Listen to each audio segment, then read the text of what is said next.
Assalamualaikum warahmatullahi wabarakatuh. Halo, apa kabar semuanya? Perkenalkan, nama saya Suci Mulfasari, SPD. Saya adalah guru biologi di SMA Negeri 1 Kundur.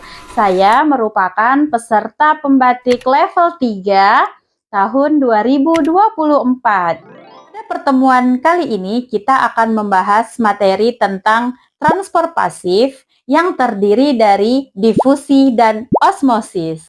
Nah, tujuan pembelajaran yang akan kita capai pada materi kali ini yaitu peserta didik dapat menganalisis proses difusi dan osmosis.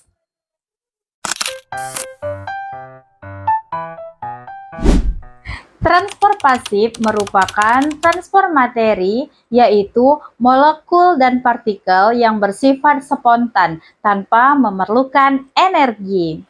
Transport pasif terjadi begitu saja akibat adanya perbedaan konsentrasi dari dua zat atau larutan pada kedua sisi membran.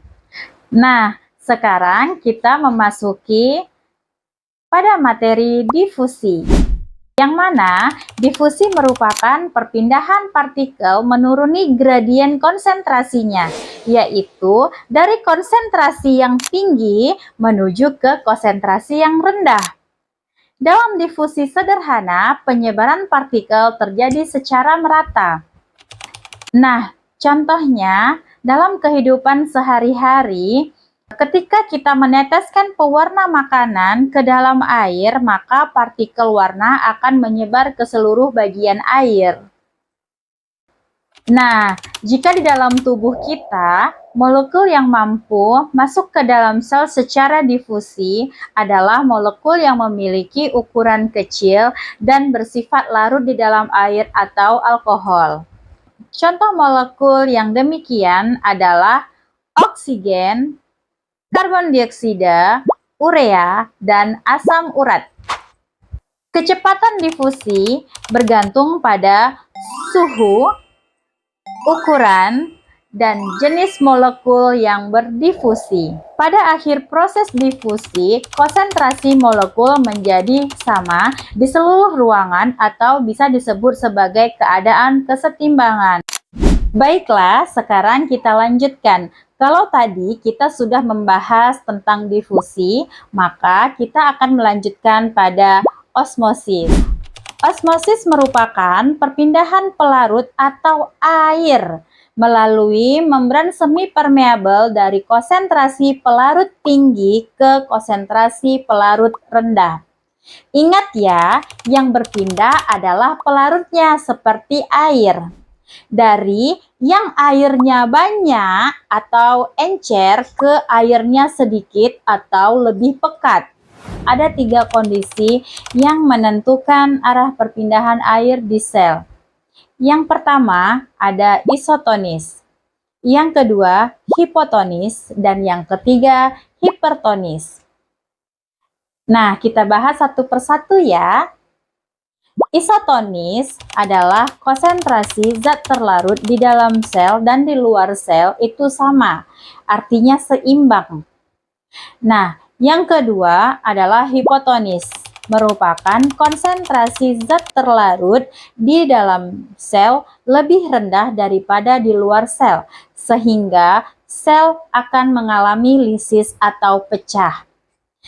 Yang ketiga, hipertonis, yaitu konsentrasi zat terlarut di dalam lebih tinggi daripada zat di luar sel, sehingga sel akan mengkerut.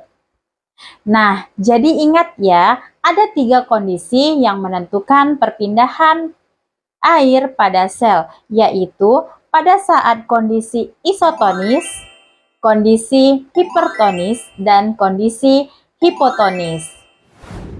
Oke, bagaimana? Apakah sudah paham? Jika sudah paham, yuk sama-sama kita simak kuis berikut ini. Kita mulai dari kuis yang pertama ya. Perhatikan gambar di atas. Gula tersebut mengalami proses transfer pasif, yaitu pilihan jawabannya A atau B.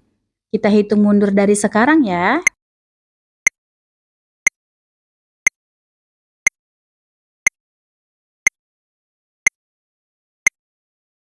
Ya, benar. Jawabannya adalah B, difusi, karena terjadi perpindahan partikel konsentrasi tinggi ke konsentrasi rendah. Nah, sekarang kuis yang kedua. Proses perubahan yang terjadi pada gambar X menjadi gambar Y disebabkan pilihannya A atau B. Kita hitung mundur dari sekarang ya.